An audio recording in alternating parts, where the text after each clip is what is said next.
धाकड़ खबर, बेखौफजुमा बेबाक अंदाज। धाकड़ खबर के न्यूज़ रूम से मैं आपके साथ हूं अकरम रईस खान। विपक्ष के नेताओं ने, विपक्ष के सांसदों ने, विपक्षी पार्टियों ने तिरंगे को भी भारतीय जनता पार्टी का झंडा समझ लिया है। तभी तो संस्कृति मंत्रालय द्वारा दिए गए निमंत्रण आमंत्रण के बावजूद भी विपक्ष के सांसद आज तिरंगा यात्रा में शामिल नहीं हुए हैं। ऐसा करके उन्होंने न सिर्फ तिरंगे का अपमान किया बल्कि राष्ट्र का अपमान किया है। इस बात को सुबह से चीख चीख कर, चिल्ला चिल्ला कर भोंपू मीडिया और उसके दलाल चाटुकार, दंगाई बल्कि अब तो ईमानदार बन चुके पत्रकार लोगों के दिमाग में ठूसने की कोशिश कर रहे हैं और अपनी बात को और मजबूत ढंग से रखने के लिए भगवा पार्टी यानी भारतीय जनता पार्टी के नेताओं के बयान भी दिखा रहे हैं, जिसमें वो कह रहे हैं कि हाँ, निमंत्रण दिया गया था, बावजूद इसके विपक्ष की पार्टी का कोई भी सांसद आज तिरंगा यात्रा में शामिल नहीं हुआ। लेकिन ये सच नहीं है, क्योंकि हम आपके सामने संस्कृति मंत्री, जी हाँ, जिस संस्कृति मंत्रालय की बात की जा रही है उसके मंत्री का बयान रखने जा रहे हैं, जिसे देखकर सुनकर आपको खुद अंदाजा हो जाएगा कि कौन सच बोल रहा है, कौन झूठ बोल रहा है। लेकिन उससे पहले खबर से रूबरू हो जाइए। देखिए, जब मैं कह रहा हूं कि खबर से रूबरू हो जाइए तो आपके सामने ये खबर रख रहा हूं।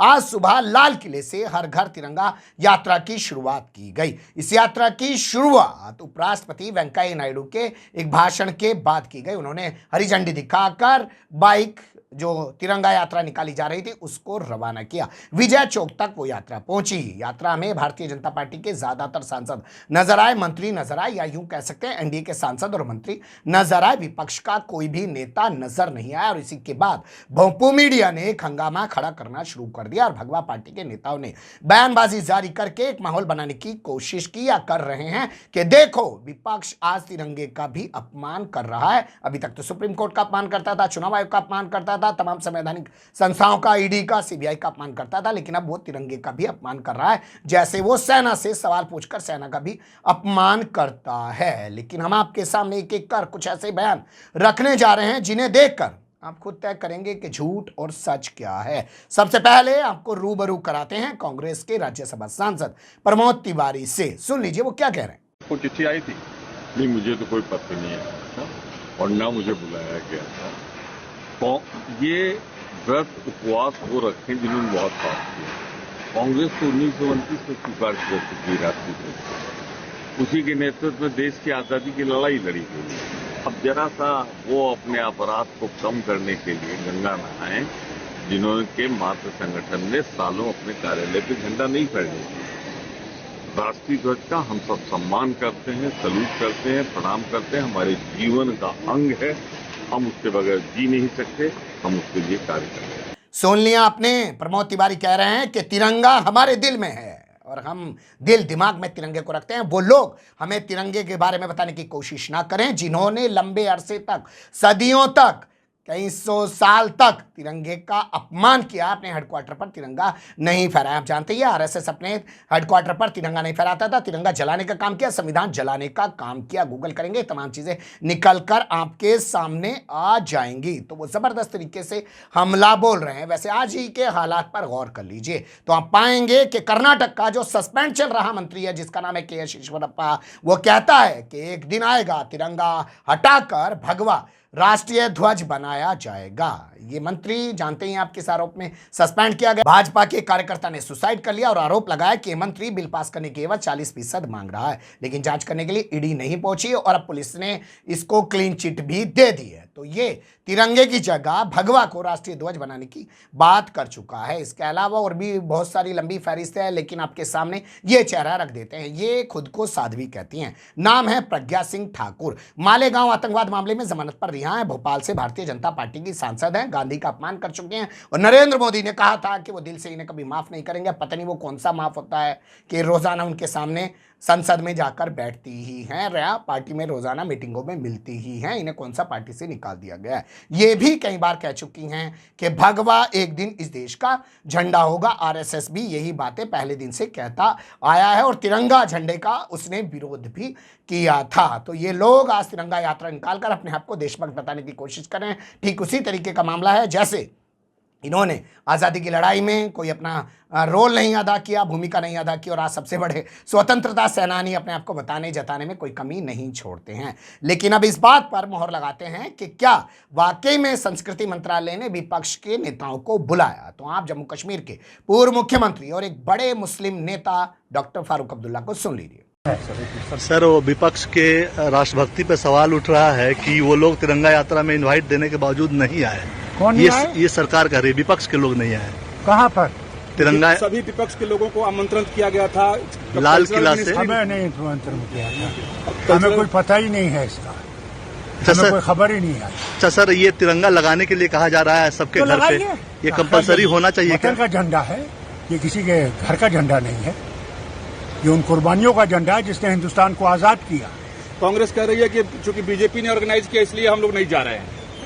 बीजेपी हो या कोई भी हो, ये हम सब का झंडा है, हर भारतीय का झंडा है, और हमें इस झंडे की इज्जत करनी चाहिए। सुन लिया आपने, डॉक्टर फारूक अब्दुल्ला ने कहा कि उन्हें नहीं बुलाया गया। अब आपके सामने समाजवादी पार्टी के उत्तर प्रदेश के संभल लोकसभा सीट से सांसद डॉक्टर शफीकुर रहमान का बयान रख रहा हूं, उन्हें भी सुन लीजिए। वो भी साफ इनकार कर रहे हैं कि हमें नहीं बुलाया गया है।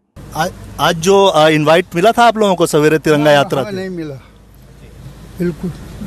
ये 3 बयान आपके सामने रखने का मतलब ये था, मकसद ये था ताकि आपको पता चल पाए कि एक ही पार्टी नहीं, सभी विपक्षी पार्टियां कह रही हैं कि हमें नहीं बुलाया है। लेकिन भारतीय जनता पार्टी चीख चीख कर, चिल्ला चिल्ला कर बताने की कोशिश कर रही है कि बुलाया गया है। तो सबसे पहले भारतीय जनता पार्टी के पुराने कांग्रेसी और वर्तमान भाजपाई बन चुके शहजाद पुनेवाला राष्ट्रीय प्रवक्ता हैं, उनका बयान रख देते हैं, सुन लीजिए। मैं उनसे पूछना चाहता हूँ, 13 से 15 अगस्त के बीच क्या वो अपने घर के बाहर तिरंगा नहीं लगाएंगे?